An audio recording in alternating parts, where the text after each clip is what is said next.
Hello, and welcome to this special edition of GC360 News, our final show this semester. Today we'll be hosting a political debate featuring the three candidates for Milledgeville Mayor. I'm your moderator, Michael Warwick. Milledgeville city government has faced many trials and tribulations this past year. Now we'll look at what all went down. Mayor Richard Bentley went on medical leave in October, leaving acting Mayor Jeanette Walden to fill in for him. Then came allegations that city manager Barry Jarrett handled city funds unethically. A special master ruled that Jarrett's actions were indeed unethical, but the city council rejected a recommendation that he step down from office. Bentley, who had also been running an insurance agency, resigned as mayor on February 3rd, citing personal health issues and business problems. On April 20th, almost 2 months later, Bentley was arrested after turning himself in to the Baldwin County Sheriff. Bentley was charged with 7 counts of misappropriation of insurance premiums and 5 counts of issuing fraudulent certificates of insurance, essentially insurance fraud. With Bentley out of office, a special election for mayor was called for June 16th. And that brings us to today. All three candidates for mayor are in the studio to debate the pressing issues before the voters of Milledgeville. Businesswoman Melba Burrell, thank you for joining us. Good to be here, thank you. Former Mayor Floyd Griffin, thanks for coming out. Thank you. And businessman Gary Thrower. Thanks for being with us today. Thank you.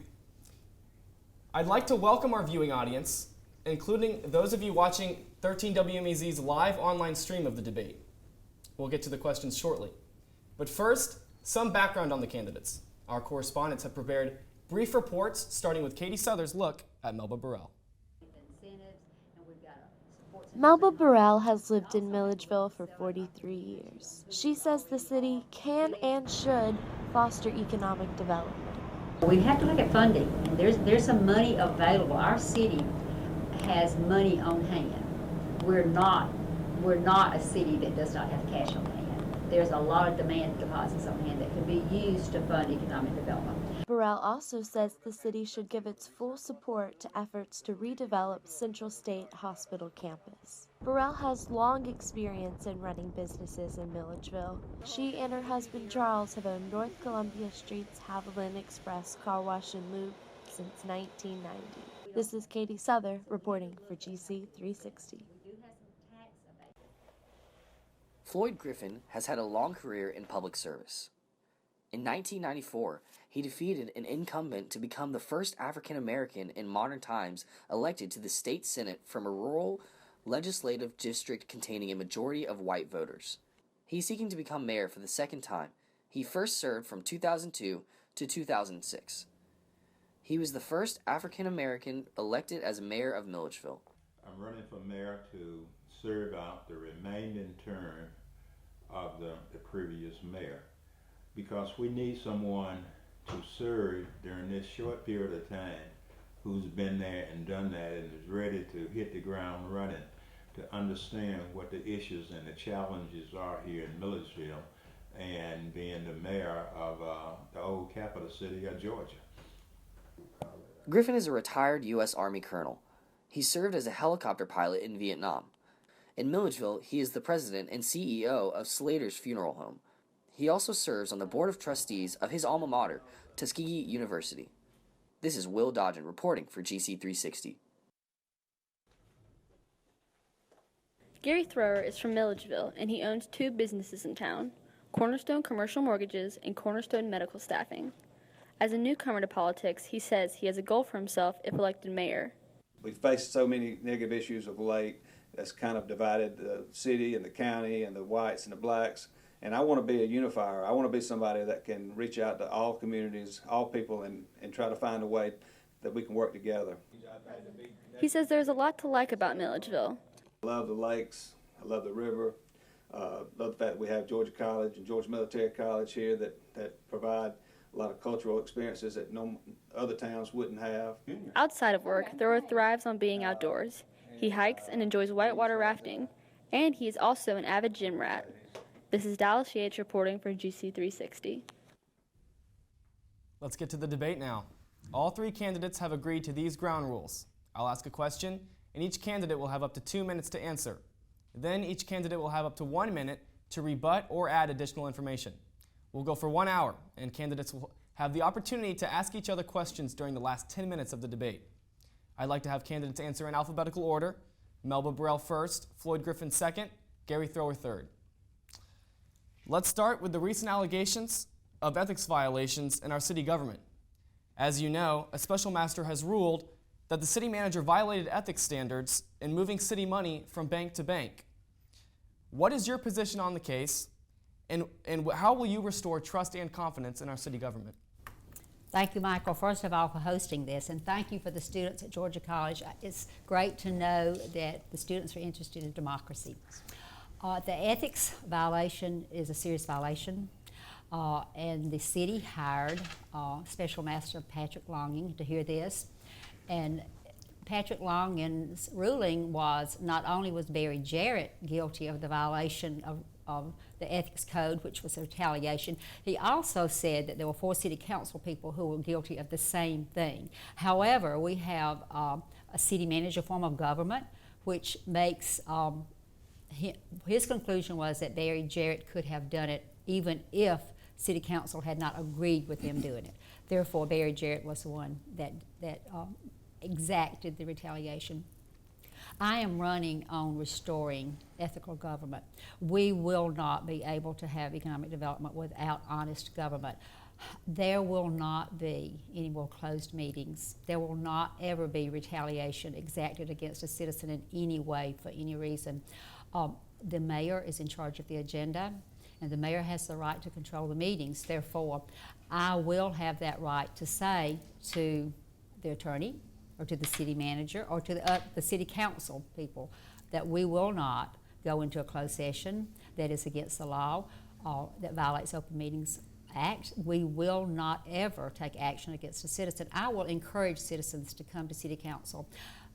Ethical government encourages participation. I will have a place on the agenda that says citizens' comments.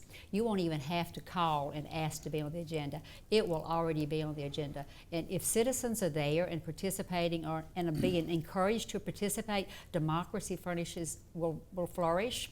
Also, it will allow citizens to have the government that we're worthy of in this community, and I will do that. Mm-hmm. Colonel Griffin?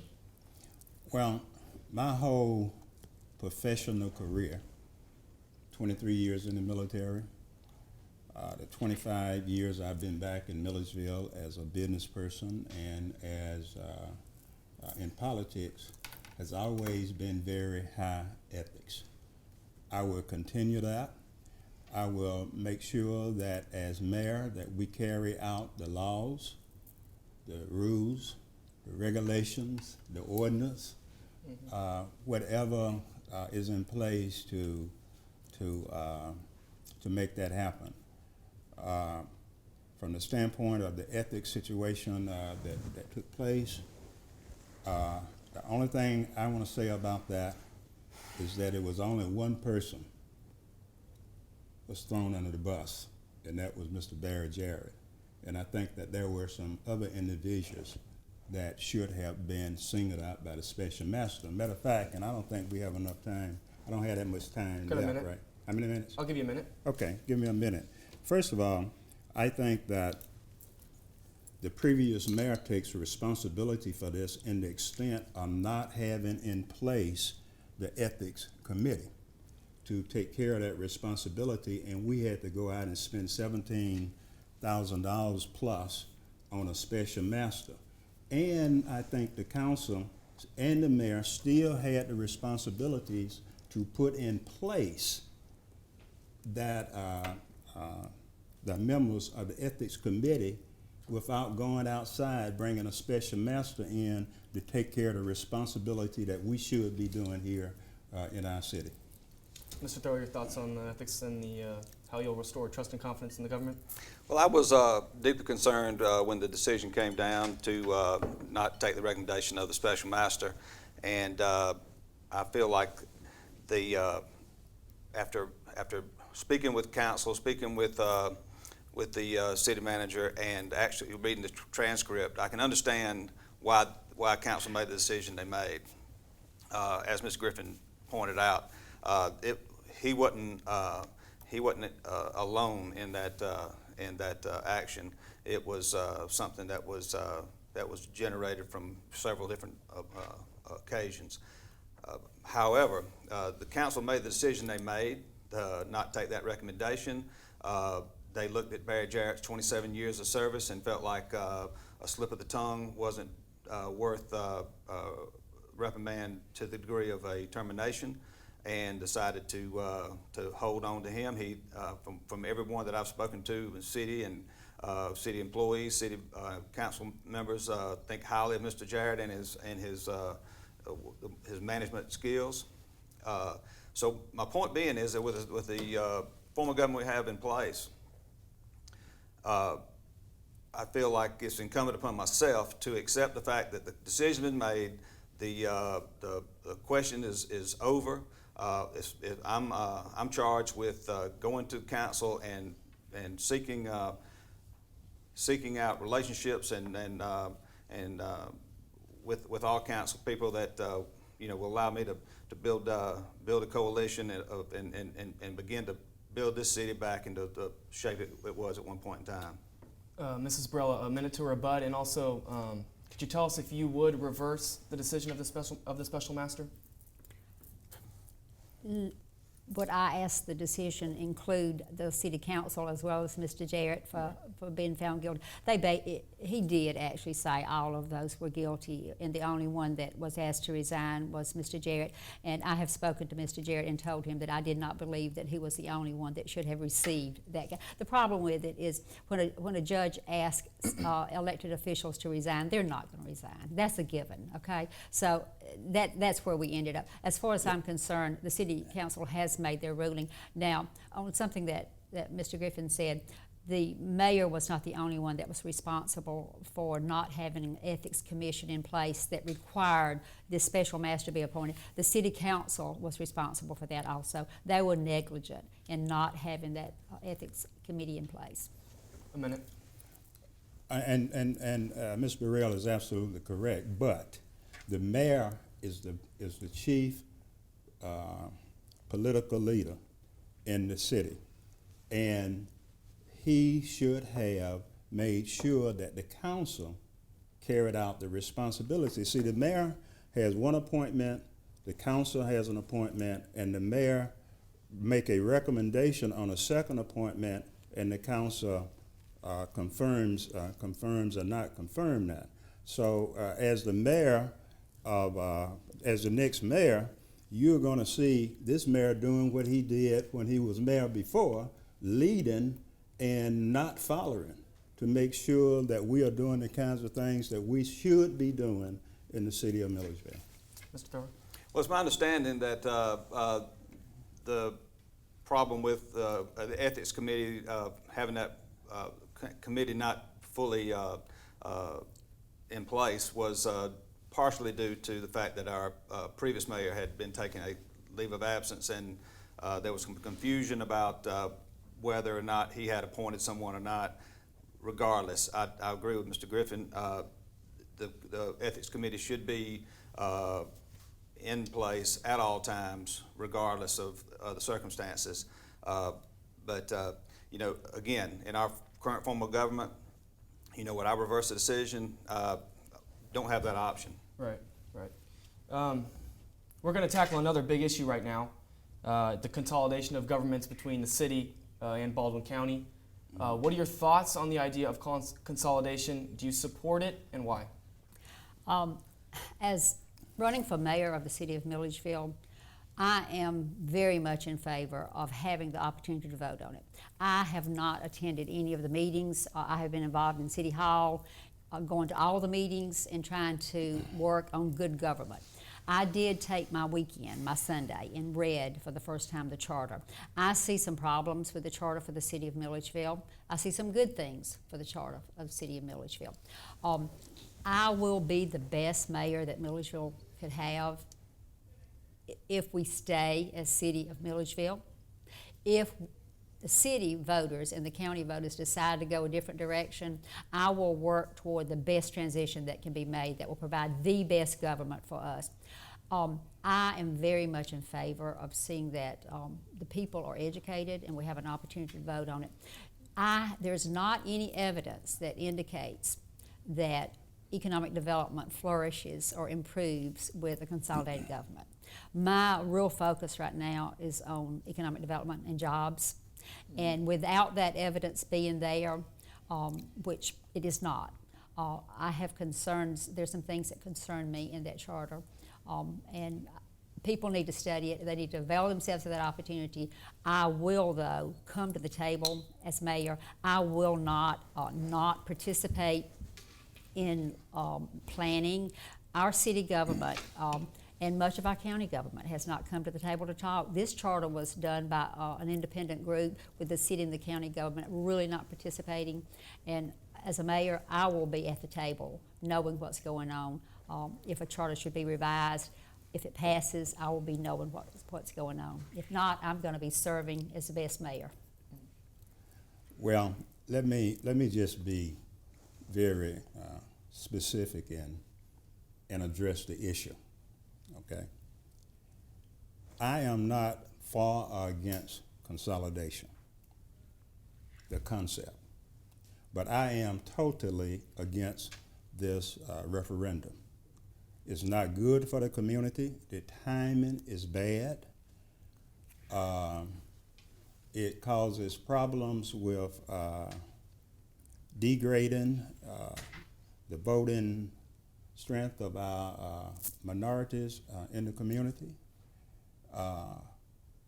Why should we pay a mayor who is part-time $35,000, a vice mayor $25,000, and council members, commissioners as they are called, 15, I said million, I mean thousand, 15,000. And as a business person, as the three of us are, I would not go out and buy a business member, Gary, without having a financial analysis of the business. Now, you look at this. Normally, most of us, maybe they have enough money to go out and buy a business cash. Well, I can't. So I would have to borrow the money. So if I'm going to a financial institution to borrow the money, then they want to have some type of business plan. They want to have a financial plan and know what it's going to cost to buy that business. So if we're going to go through consolidation, then what we are doing, we are asking the citizens of this community, if it's approved, we're asking the citizens of this community to be the financial institution, because if it start costing money, we're going to have to raise taxes and going to do the same thing that they are doing over there in Bibb County. Mr. Thor? Well, I have always been on the side of having the right to vote on that charter. The people's right to vote? The people's right to vote has always been sacred to me. What I will say, I agree with Mr. Griffin on the fact that you're not voting on consolidation, you're voting on that specific charter. And I have read it, I've read it thoroughly, and I've had lots of discussions with a lot of people on both sides. And it's a very divisive issue with city versus county people. They are just about torn completely down the middle, as far as I can tell. What I am promoting is opportunities for the citizenry to have an opportunity to be educated and make an informed decision in November. But make no mistake about it, it's not strictly consolidation that we're voting on. It's a particular charter, and as Mr. Griffin has pointed out, I had been updated on the voting districts and the lack of representation and perceived, whether it mean and I haven't done enough research to know if it's actual or just perceived to be that way. But he has the impression that Melba and I have enough money to do what we want to do, and but honestly, I'm a small businessman, and before I would jump into any venture, I would have a feasibility study done that would show me what it's going to cost, what the savings is. Is it a 5-year savings? Is it a 10-year savings? Where does that bubble meet?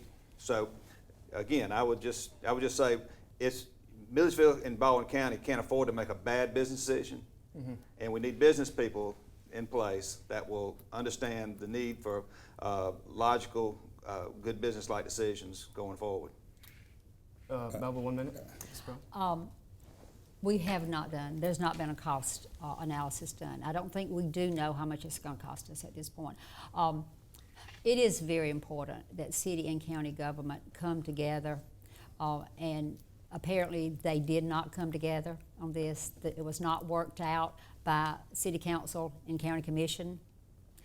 That does not speak well probably for, I want to be mayor, I want to run this city. I will be at the table, and I will never not be there to have a discussion. I will not sit home and pout about it. I will go and I will be involved, and I will find out, and I will be able to go back and say to the city, this charter has some problems. Now, I do think that disenfranchisement needs to be considered.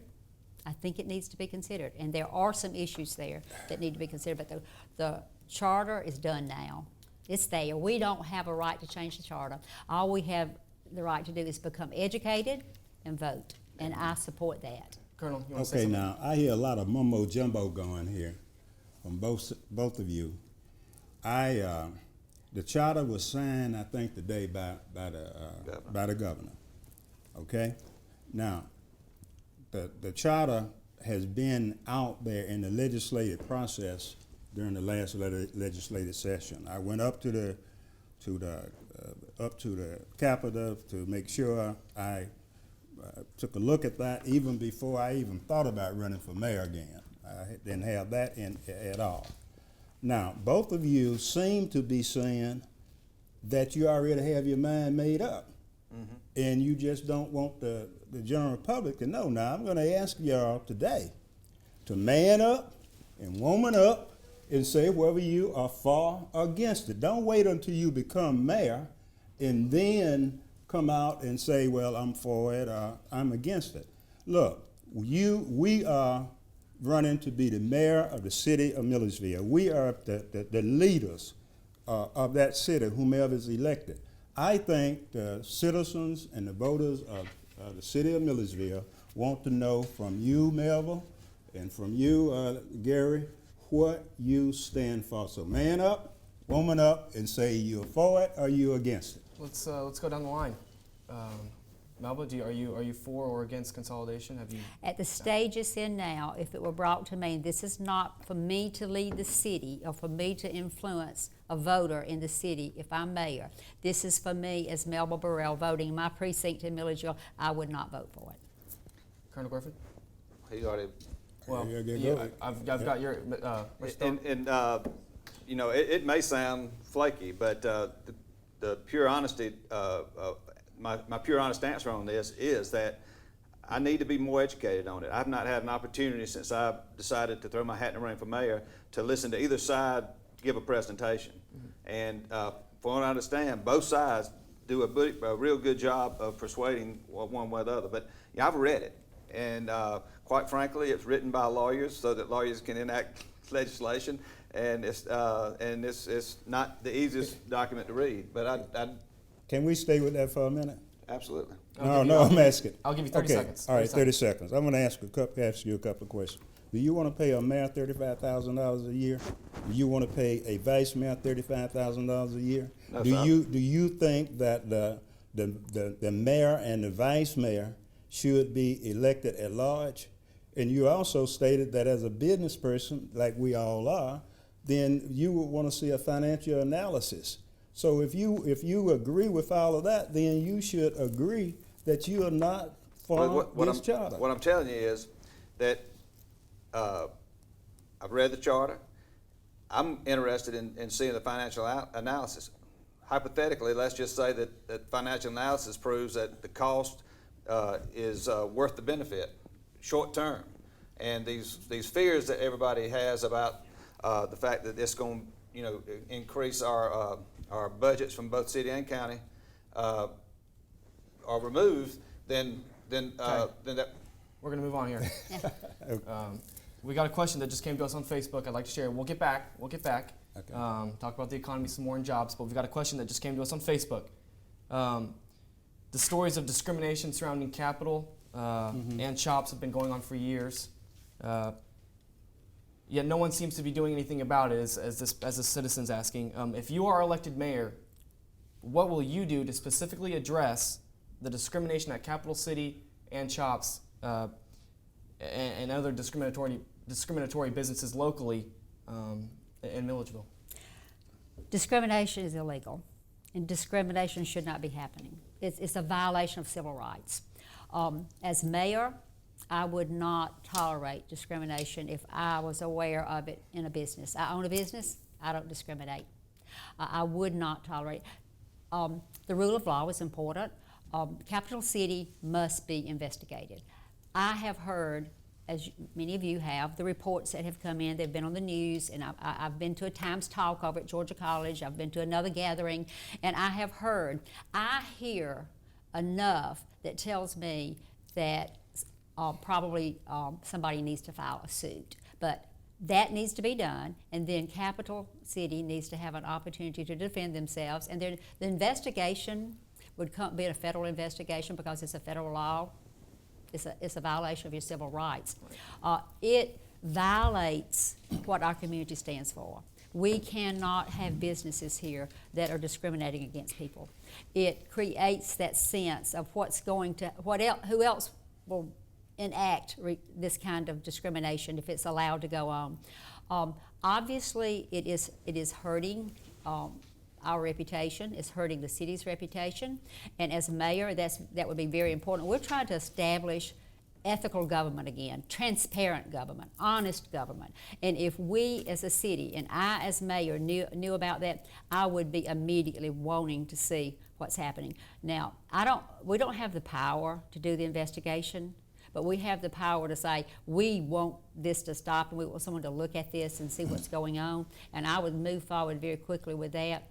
I've not heard of other businesses in town that are doing this, but we certainly don't want to have that reputation. When students come to school here, they need to feel safe. They need to be taken care of, and we need to have that reputation as a city of working with the colleges here and making people feel safe. And discrimination is not going to make someone feel safe.